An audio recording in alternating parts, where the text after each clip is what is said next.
Hello, मैं ललित सिसोदिया आपका स्वागत करता हूँ इस वीडियो में। मैथ के इस वीडियो में हम लोग रिलेशन पर चर्चा करेंगे। जैसा कि हम लोग जानते हैं,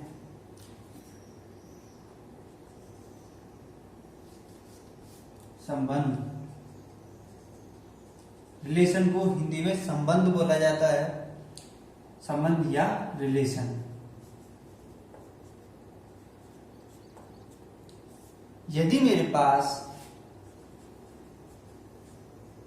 कोई दो अरिक्त समुच्चय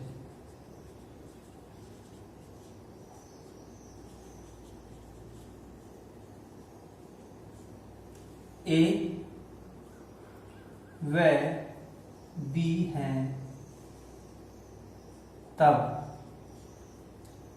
एक संबंध या रिलेशन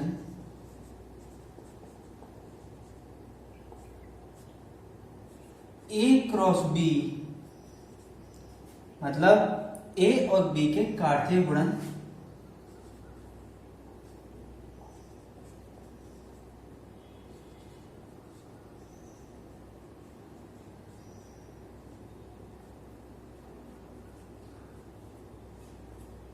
का एक उपसमुच्चय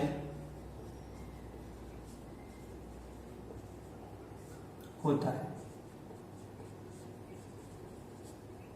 मतलब यदि मेरे पास a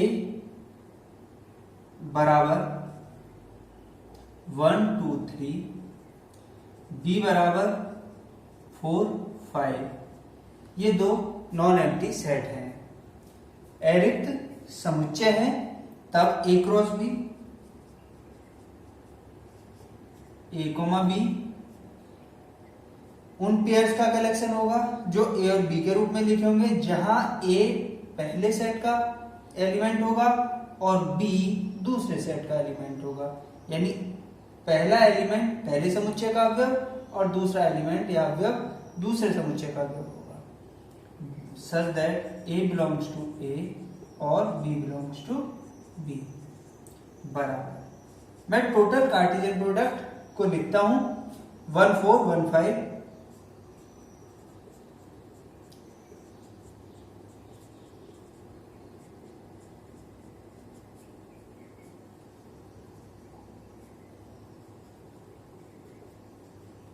तब इस कार्टेशियन प्रोडक्ट का हर एक उपसमुच्चय जो मैं इन पेयर्स को उठाकर बनाऊंगा, वह उपसमुच्चय एक रिलेशन या संबंध बोला जाता है।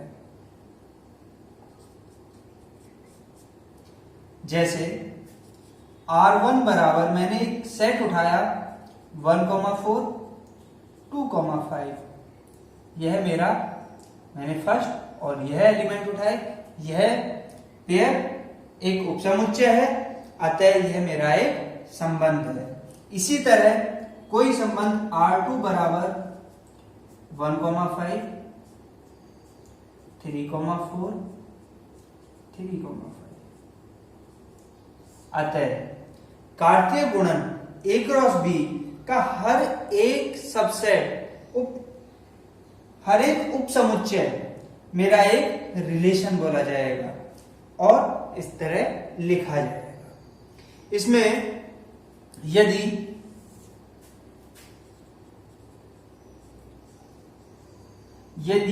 उस रिलेशन में a, b अगर उसका अवयव है, तब हम इसे पढ़ते हैं a रिलेट है b।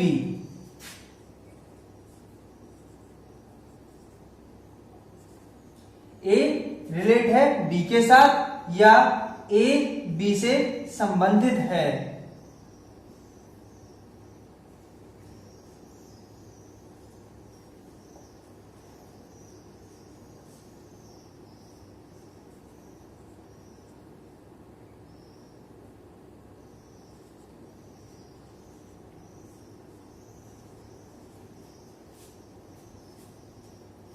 ए का बी के साथ संबंध है।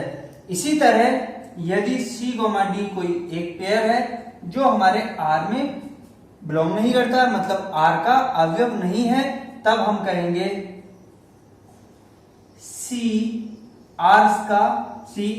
C का D के साथ संबंध नहीं है, C का D के साथ संबंध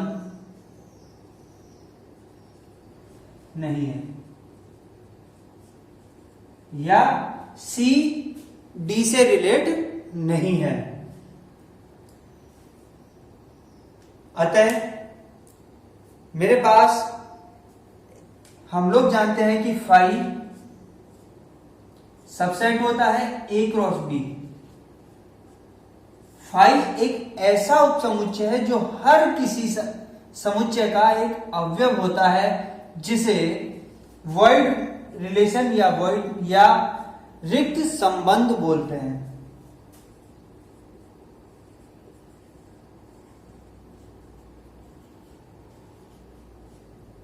वॉइड रिलेशन या रिक्त संबंध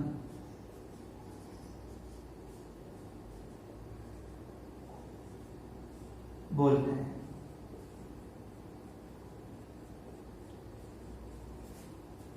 इसी तरह हर एक समुच्चय खुद का भी सबसेट होता है, उपसमुच्चय होता है।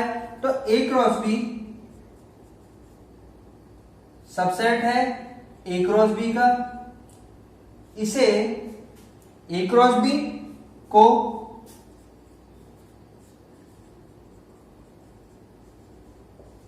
यूनिवर्सल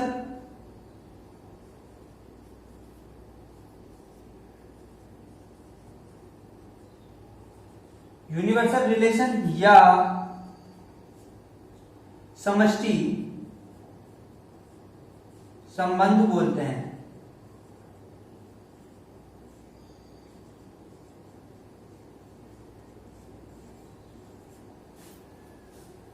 आप लोग कॉपी लीजिए और आगे हम चर्चा करते हैं।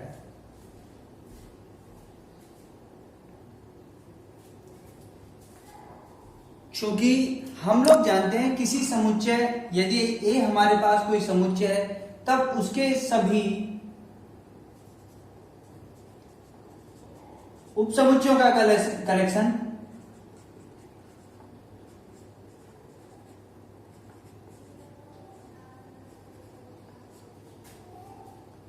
समुच्चयों का समुच्चय या कलेक्शन जिसे पावर सेट ऑफ ए से डिनोट किया जाता है,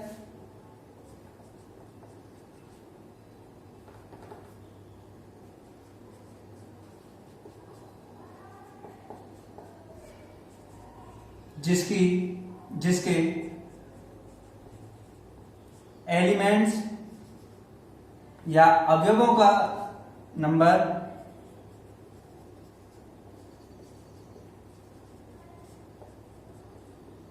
दो की power number of elements in A होता है। अतः चूंकि ए क्रॉस बी, इसी प्रकार ए क्रॉस बी एक समुच्चय है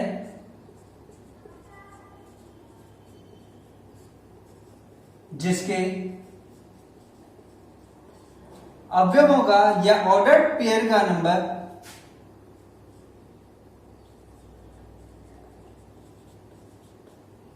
की संख्या बराबर number of elements in A into number of elements in B होता है, बराबर नंबर ऑफ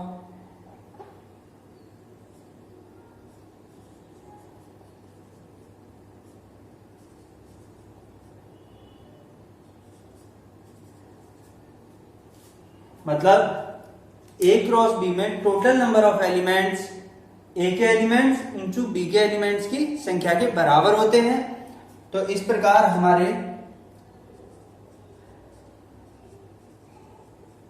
कुल संभव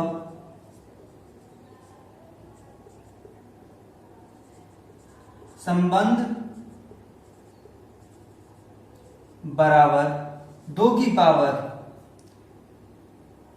cardinality of A cross B बराबर 2 की power number of A into number of B, number of elements in A into number of elements in B के बराबर होती है।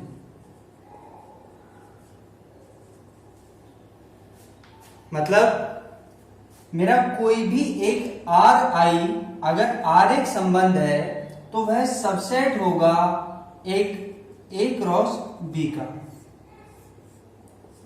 चाहे वो रिक्त समुच्चय हो, चाहे वह यूनिवर्सल सेट हो या कोई अन्य समुच्चय हो। अतः ए क्रॉस बी का हर एक उप समुच्चय मेरा एक संबंध बनाता है। और ए क्रॉस बी में, चूंकि ए क्रॉस बी में नंबर ऑफ एलिमेंट्स या नंबर ऑफ ऑर्डर्ड पेयर होते हैं जो कार्डिनलिटी ऑफ ए के एलिमेंट्स की संख्या इंटू बी के एलिमेंट्स की संख्या के बराबर होते हैं, तब किसी एक कार्तीय गुणन ए क्रॉस बी में टोटल नंबर ऑफ रिलेशन 2 की power cardinality of A cross B बराबर 2 की power number of element in A into number of element in B के बराबर होते हैं। आप लोग कॉपी कीजिए।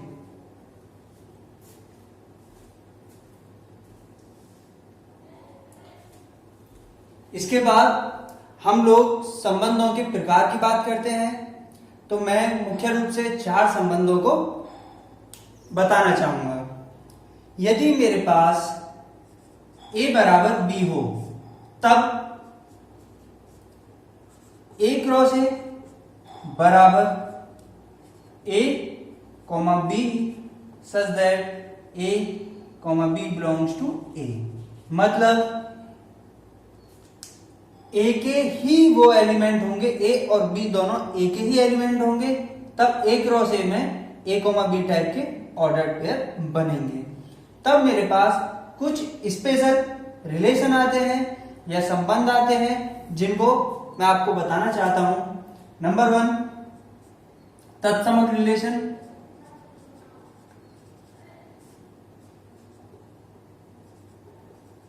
तत्समक संबंध या आइडेंटिटी रिलेशन।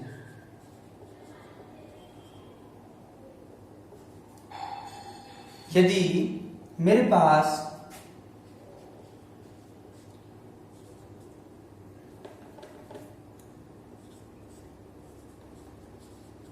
यदि प्रत्येक ए जो ए का अवयव है के लिए A comma A belongs to R तथा A comma B does not belongs to R if A does not equal to B, तब वह संबंध तत्समक संबंध या आइडेंटिटी रिलेशन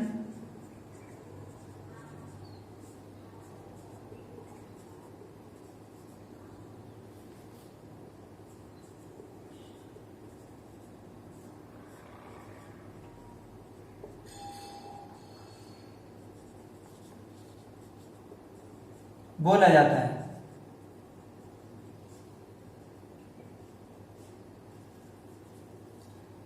एग्जाम्पल, यदि मेरे पास a बराबर 1 2 3 4 यह कोई सेट है, तब यदि r बराबर 1 1 2 2 3 3 4 4 यह मेरा R1 रिलेशन है। R2 बराबर 1 1 2 2 3 3 4 4 1 3 4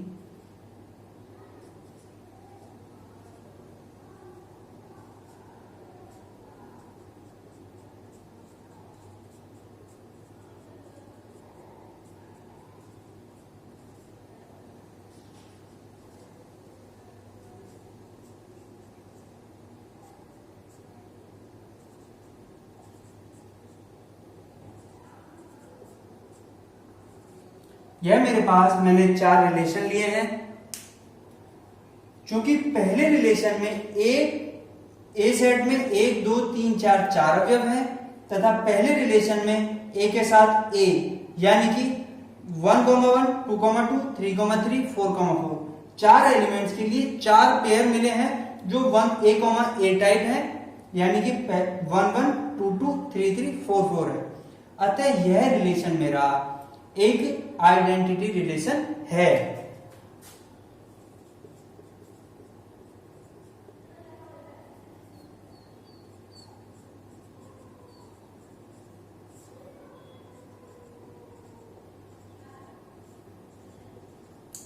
R1 मेरा तत्समक संबंध है।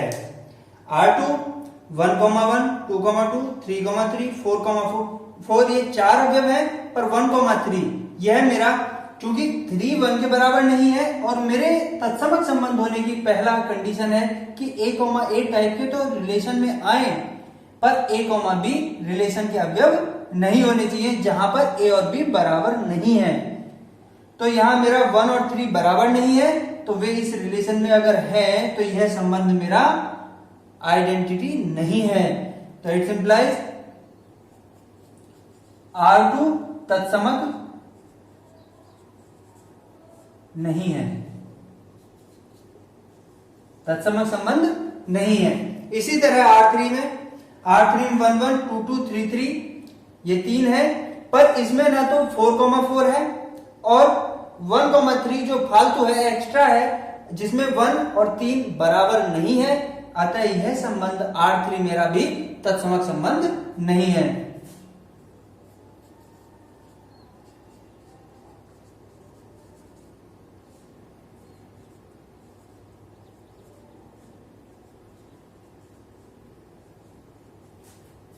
इसी तरह R4 में 2 2 4 4 है, 1, 1 और 3, 3 उपस्थित नहीं है। अतः यह भी तत्समक संबंध नहीं है।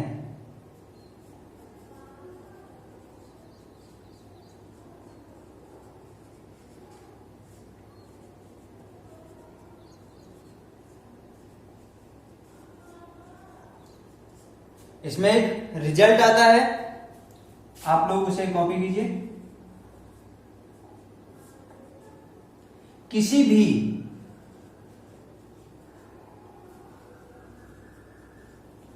A क्रॉस B में केवल एक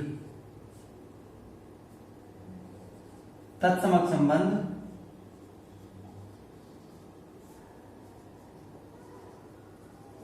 उपस्थित होता है।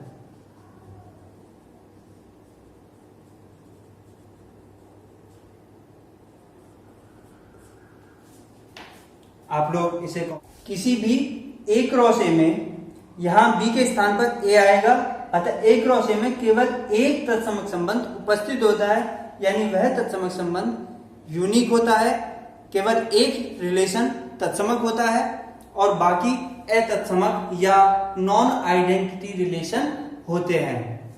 आप अब कॉपी कीजिए। इसके बाद हम लोग चर्चा करते हैं सममित संबंध या सिमेट्रिक रिलेशन।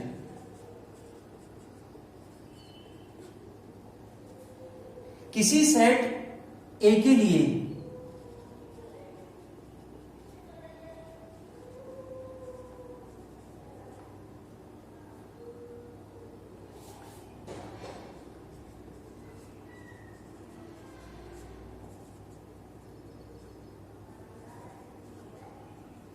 किसी समुच्चय ए के लिए एक संबंध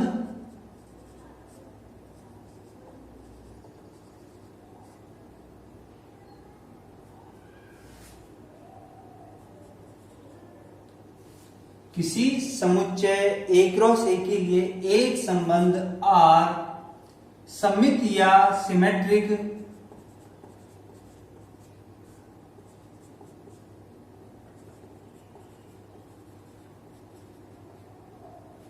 सिमेट्रिक बोला जाता है जब प्रत्येक A, B belongs to R के लिए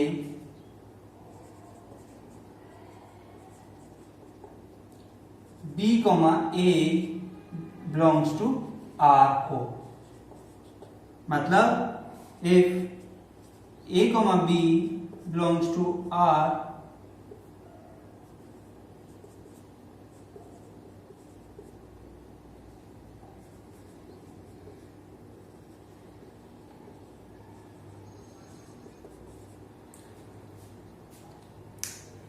सममित संबंध या सिमेट्रिक रिलेशन किसी समुच्चय A क्रॉस A के लिए एक संबंध R सममित या सिमेट्रिक बोला जाता है जब प्रत्येक A, B यदि A, B R का मेंबर है के लिए B, A भी R का मेंबर हो, अर्थात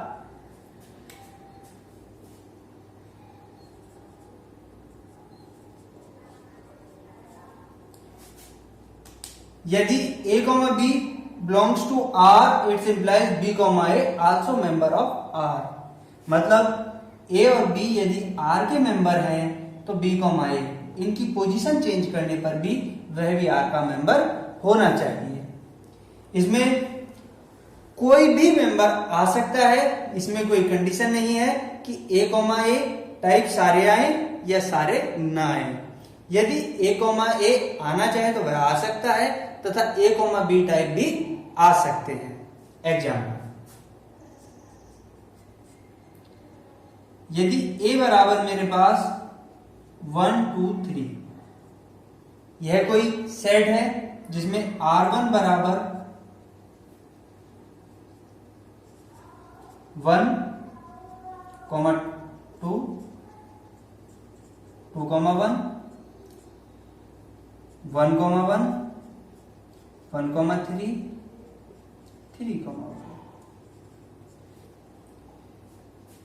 मैंने A सेट लिया, उसका एक R1 रिलेशन लिया। इस रिलेशन में 1, 2 मेरा मेंबर है तो 1, 2 के अपोजिट 2, 1 मेरा इसका मेंबर है। मेरे पास 1, 1 भी मेंबर है, इसी तरह 1, 3 के अपोजिट 3, 1 भी इसका मेंबर है। अतः यह संबंध मेरा एक सममित संबंध है।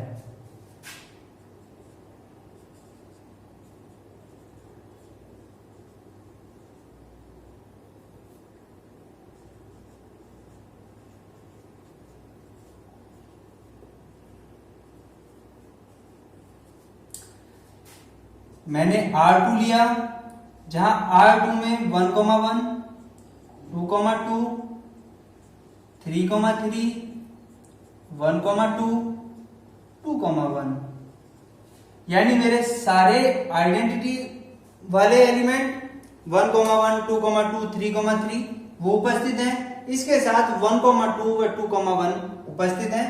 मतलब 1, 2 मेरे R2 का मेंबर है तो 2, 1 भी R2 का मेंबर है। अतः मेरा R2 भी एक सममित संबंध है।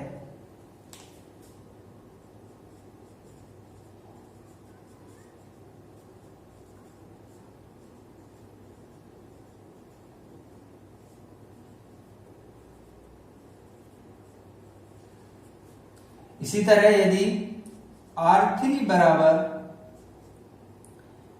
1, 1, 1, 2, 2, 3, 2, 1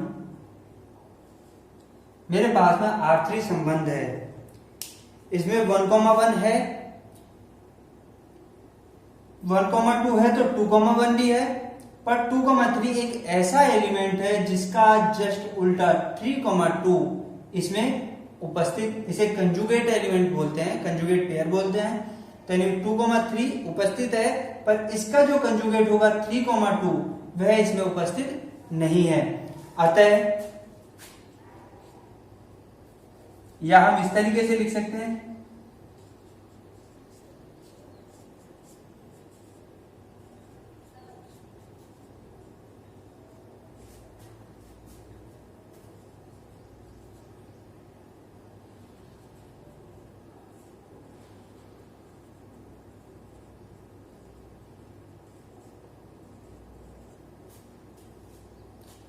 इसी तरह हम और भी संबंध बनाकर उनके ऊपर कार्य कर सकते हैं।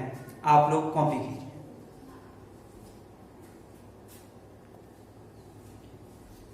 इसके बाद हम लोग अगला संबंध चर्चा करते हैं, स्वतुल्य संबंध।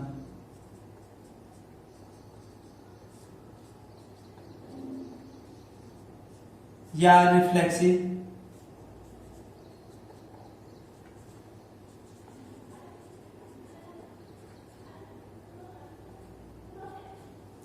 एक संबंध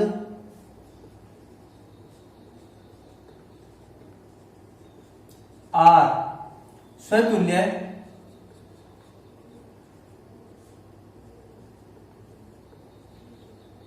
बोला जाता है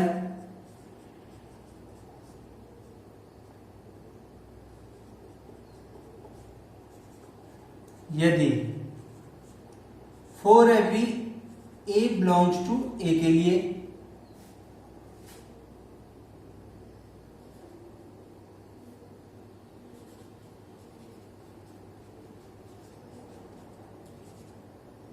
A, बिलोंग्स टू आर। यदि आर मेरा ए क्रॉस ए का कोई रिलेशन है, उसमें हर एक ए के लिए ए, आर का मेंबर होना चाहिए, तथा ए, बी आर के अवयव हो भी सकते हैं तथा नहीं भी।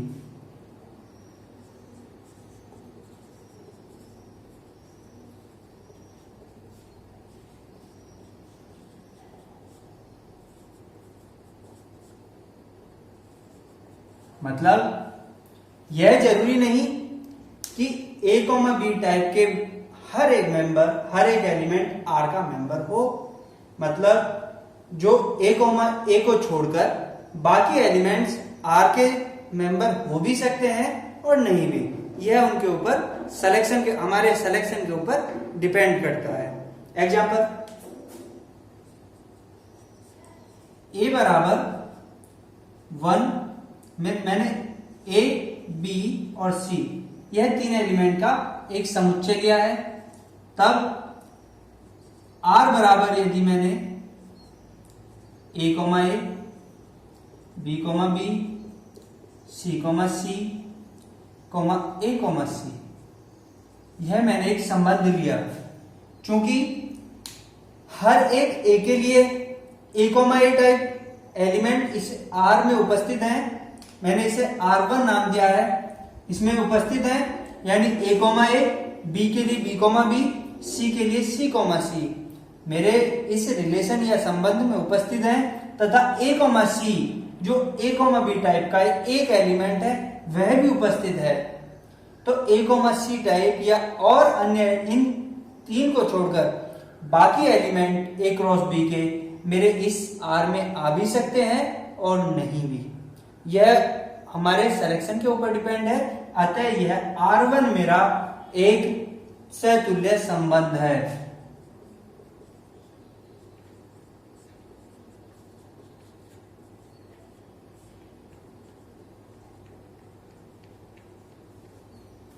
इसी तरह यदि R2 बराबर ए, बी, बी, ए, बी, ए, यह मेरा कोई संबंध है जिसे मैंने R2 नाम दिया है।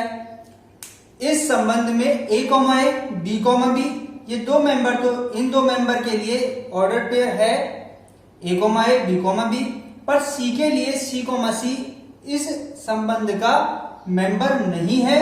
अतः यह संबंध मेरा स्वतुल्य संबंध नहीं है।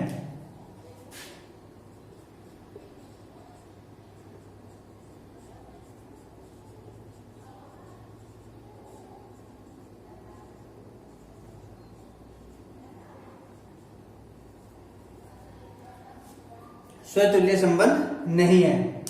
अतः इस प्रकार हम कह सकते हैं कि यदि ए, बी, सी या कोई अन्य मेंबर है मेरे ए के, किसी सेट ए के, तब उनके लिए ए comma A, B comma B, C comma सी का उस रिलेशन में होना आवश्यक है। अगर उनमें से एक भी एलिमेंट उस रिलेशन में उपस्थित नहीं है तब वह मेरा रिलेशन या संबंध स्वतुल्य संबंध नहीं होगा। और ए कोमा ए टाइप के एलिमेंट्स को छोड़कर बाकी एलिमेंट्स मेरे उसके मेंबर हो भी सकते हैं और नहीं भी। यहां पर हमें एक चीज और जानने को मिलती है कि प्रत्येक आइडेंटिटी रिलेशन या आइडेंटिटी या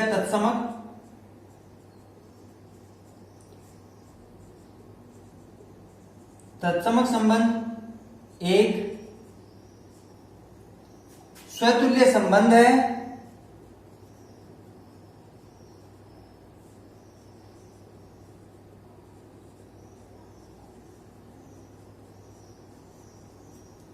चूंकि यहां मेरा यह एक स्वतुल्य संबंध है पर यह तत्समक नहीं है क्योंकि एसी इसमें ए कोमा सी टाइप का ऑर्डर पेयर फालतू है।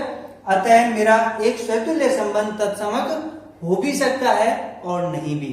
यदि उसमें फालतू एलिमेंट है तो वह आइडेंटिटी रिलेशन नहीं होगा, पर उसमें यदि ए कोमा ए टाइप के ही पेयर हैं तो वह मेरा आइडेंटिटी रिलेशन होगा।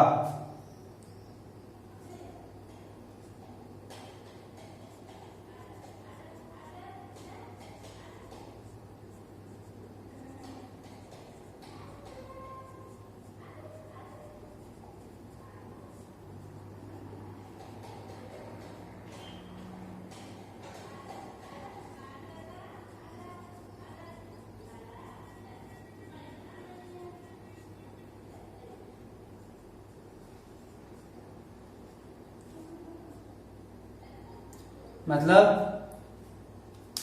मैं इसे दोबारा रिपीट करता हूं कि एक स्वतुल्य संबंध आइडेंटिटी संबंध या तत्समक संबंध हो भी सकता है यदि उसमें ए कोमा बी टाइप का एलिमेंट ना हो, पर यदि उसमें ए कोमा बी टाइप का एलिमेंट आता है तब वह तत्समक संबंध नहीं होगा।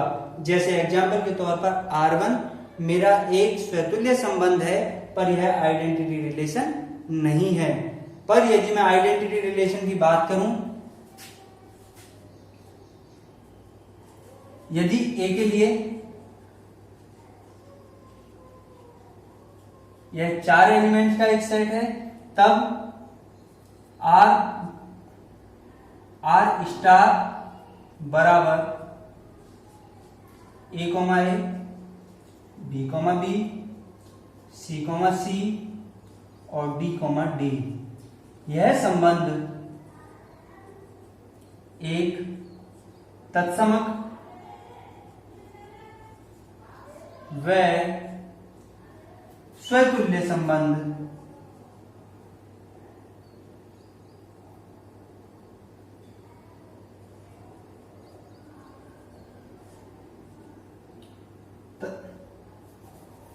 तत्समक संबंध व स्वतुल्य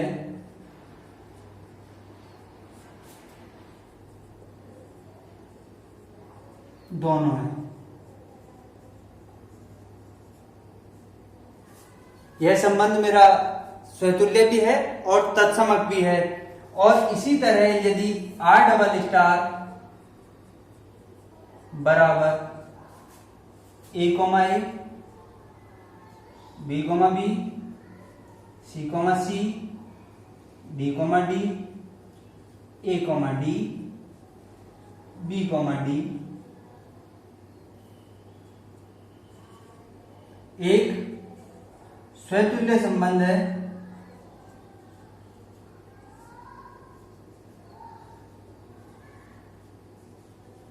पर तत्समक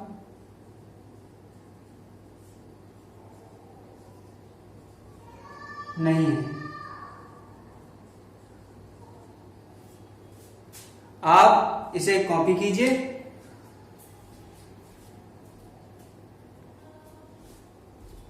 इसके बाद हम लोग आगे पढ़ते हैं संक्रमक संबंध या ट्रांजिटिव रिलेशन। यदि A comma B belongs to R where B comma C belongs to R, तब मतलब ए कॉमा बी टाइप के जो एलिमेंट है वो आर में है तथा इसका सेकंड एलिमेंट किसी तीसरे एलिमेंट के साथ आर में उपस्थित है, तब ए कॉमा सी को भी आर का अवयव होना चाहिए।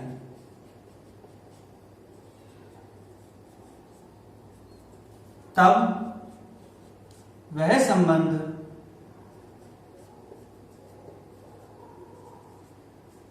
ट्रांजिटिव रिलेशन या संक्रमक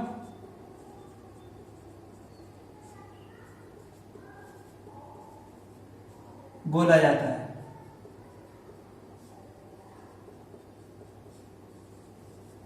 एग्जाम्पल, ए बराबर मेरे पास ए बी सी, ये तीन एलिमेंट्स का एक समुच्चय है जहां R1 बराबर ए कॉमा बी, ए कॉमा सी,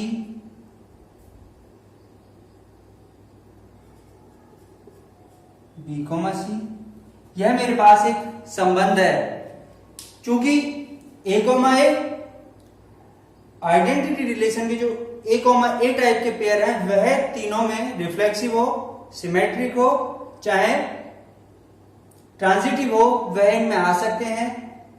अब इसमें ए कॉमा बी व बी कॉमा सी इसके मेंबर हैं, तब ए कॉमा सी भी मेरा इसका मेंबर है, अतः यह रिलेशन मेरा एक संक्रमक संबंध या ट्रांजिटिव रिलेशन है।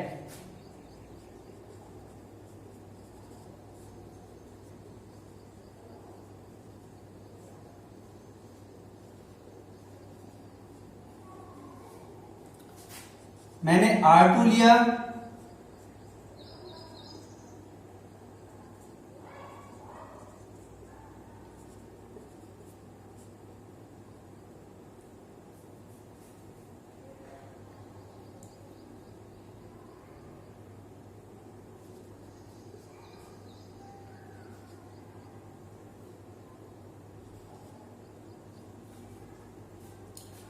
मैंने एक R2 संबंध लिया जिसमें ए कॉमा ए इसका मेंबर है, बी कॉमा बी इसका मेंबर है, ए कॉमा बी है और ए कॉमा सी है। मेरे पास ऐसे कोई भी दो पेयर नहीं है कि ए कॉमा बी और बी कॉमा सी, यानी तीन एलिमेंट इस तरह से जुड़े हो, ए से बी हो और बी सी से हो, मतलब ए बी सी। यदि तीन एलिमेंट इस तरह से जुड़े हो कि ए बी का एक पेयर हो, बी सी का पेयर हो, तब ए सी का भी एक पेयर उपस्थित होना चाहिए, तब उसे ट्रांजिटिव रिलेशन बोलते हैं। इस रिलेशन में मेरे पास ऐसा कोई पेयर है ही नहीं, तो मैं इस रिलेशन को ट्रांजिटिव रिलेशन कहूंगा।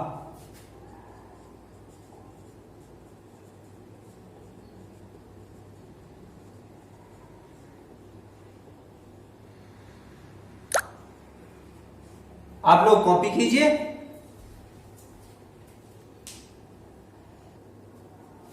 इसके बाद हम लोग चर्चा करते हैं समतुल्य संबंध या इक्विवेलेंट रिलेशन।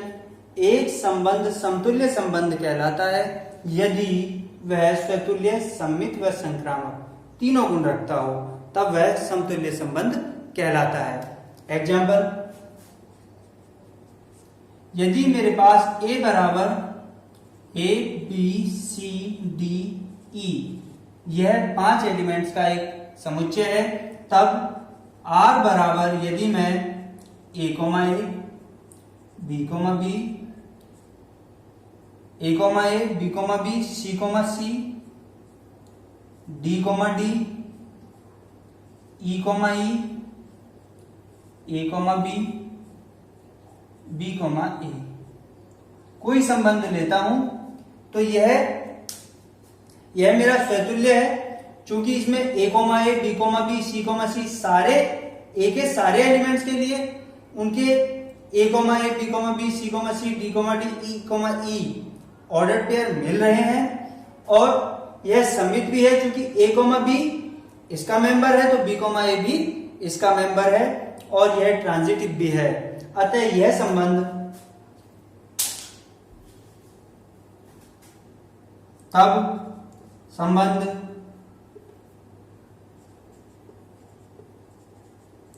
R एक समतुल्य संबंध है।